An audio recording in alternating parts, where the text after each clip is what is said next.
Pelo sinal da Santa Cruz, livrai-nos Deus, nosso Senhor, dos nossos inimigos. Em nome do Pai, e do Filho e do Espírito Santo. Amém.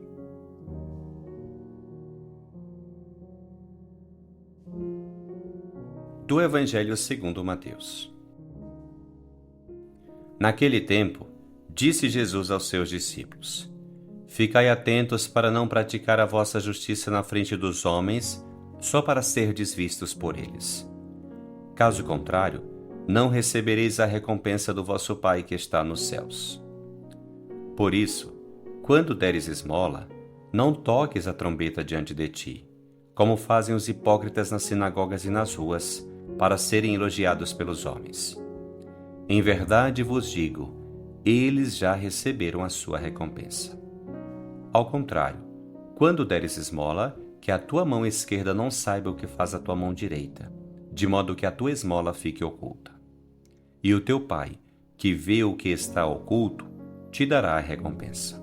Quando orardes, não sejais como os hipócritas, que gostam de rezar em pé, nas sinagogas e nas esquinas das praças, para serem vistos pelos homens. Em verdade vos digo, eles já receberam a sua recompensa. Ao contrário, quando tu orares, entra no teu quarto, fecha a porta e reza ao teu Pai que está oculto. E o teu Pai, que vê o que está escondido, te dará a recompensa. Quando jejuardes, não fiqueis com o rosto triste como os hipócritas. Eles desfiguram o rosto para que os homens vejam que estão jejuando. Em verdade vos digo, eles já receberam a sua recompensa. Tu, porém, quando jejuares, perfuma a cabeça e lava o rosto, para que os homens não vejam que tu estás jejuando, mas somente teu Pai, que está oculto. E o teu Pai, que vê o que está escondido, te dará a recompensa.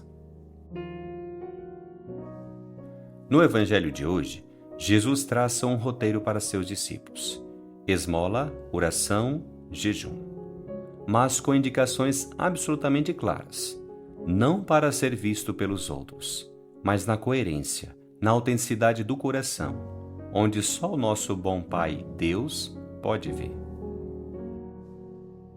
A propósito desse texto do Evangelho de Mateus, gostaria de compartilhar contigo 3 reflexões. Em primeiro lugar, convém recordar o texto que antecede o Evangelho de hoje.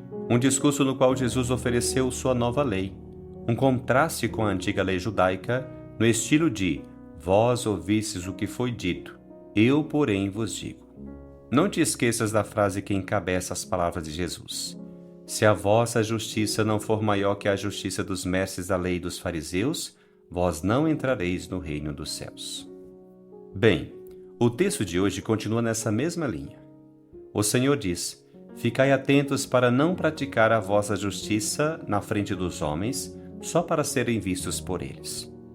Ele vai agora nos mostrar como devem viver seus discípulos, como deve ser sua espiritualidade em relação à justiça.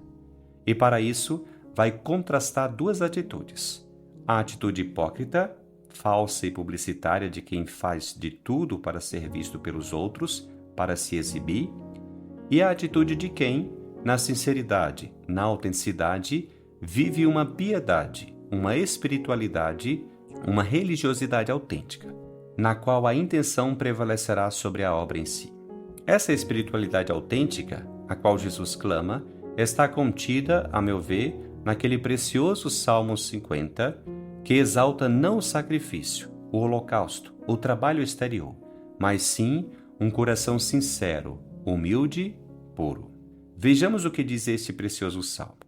Pois não são de vosso agrado os sacrifícios, e se oferta um holocausto, o rejeitais.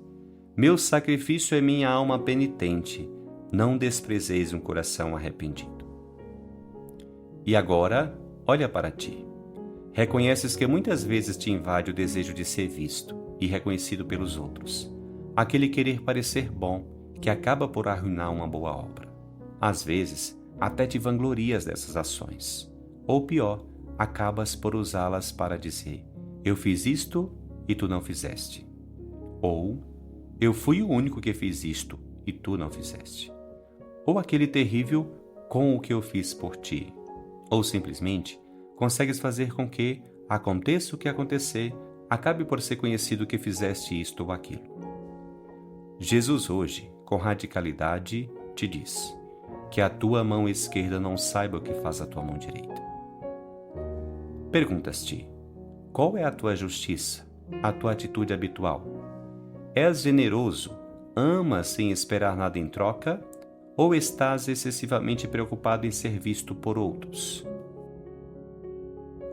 Em segundo lugar, Jesus concretiza essa atitude em 3 práticas: a esmola, a oração e o jejum, que são especialmente proeminentes e relevantes durante a Quaresma, mas que na realidade deveria acompanhar toda a nossa vida.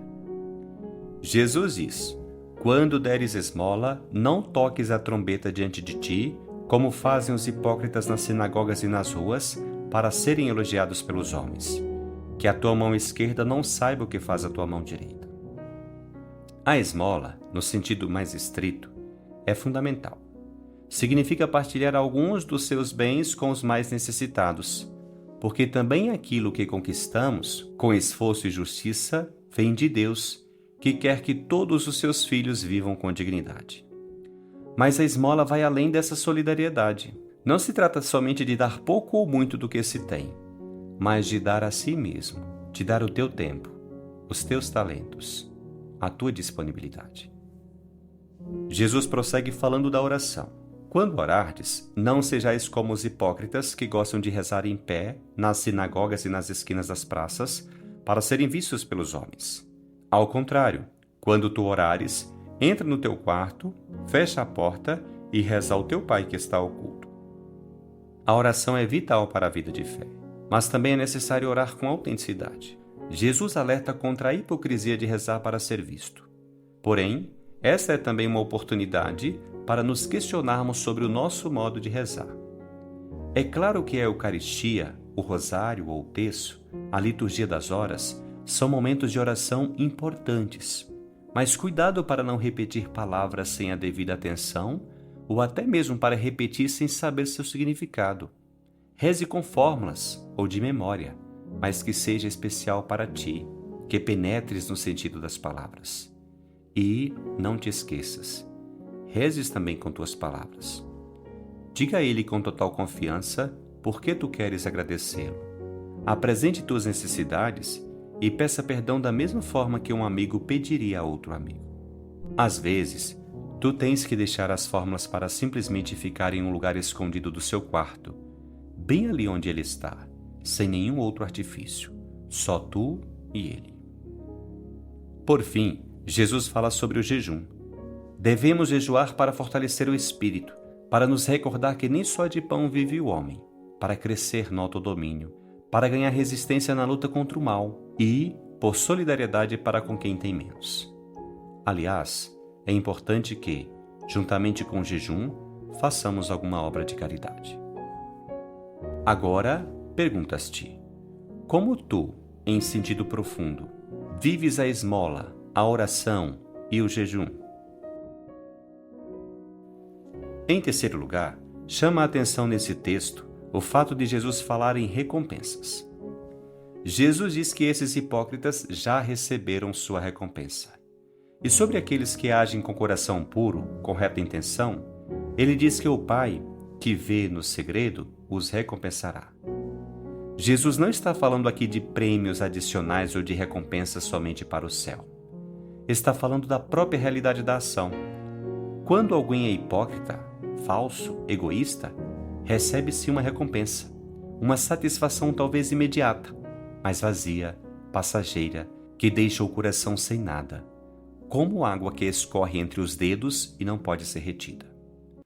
A hipocrisia, a falsidade, só geram escravidão e inquietação. Não é à toa que se diz que no pecado está a penitência. E por isso Jesus diz com ironia: eles já receberam a sua recompensa. Por outro lado, quem doa com generosidade, quem reza com sinceridade ao Pai, quem jejuma com autenticidade, esse obtém uma recompensa preciosa. A verdadeira liberdade, a paz do coração, a alegria profunda de Deus. Essa é a recompensa que com certeza tu já experimentaste e que a Bíblia resume em outro lugar com a frase: há mais alegria em dar do que em receber. Quantos voluntários já experimentaram que, ao se entregarem aos outros, acabaram recebendo muito mais do que deram? Ou quanta paz e alegria vivem aquelas pessoas que têm uma experiência profunda de fé e de oração? Ou como são verdadeiramente livres aqueles que não têm o coração enredado ou preso às coisas e que são livres diante da opinião dos outros? Essa é a verdadeira recompensa, e não há prêmio maior. Perguntas-te: já experimentastes, ainda que só em alguma ocasião, a alegria e a paz que surgem ao viver com generosidade e autenticidade? Que este Evangelho te leve a seguir Jesus consistentemente, sem duplicidade, sem vangloriar-te de tuas boas obras, porque até o que parece ser obra tua, na verdade, é obra de Deus em ti. Que o Senhor te abençoe, te livre de todo mal e te conduza à vida eterna. Amém.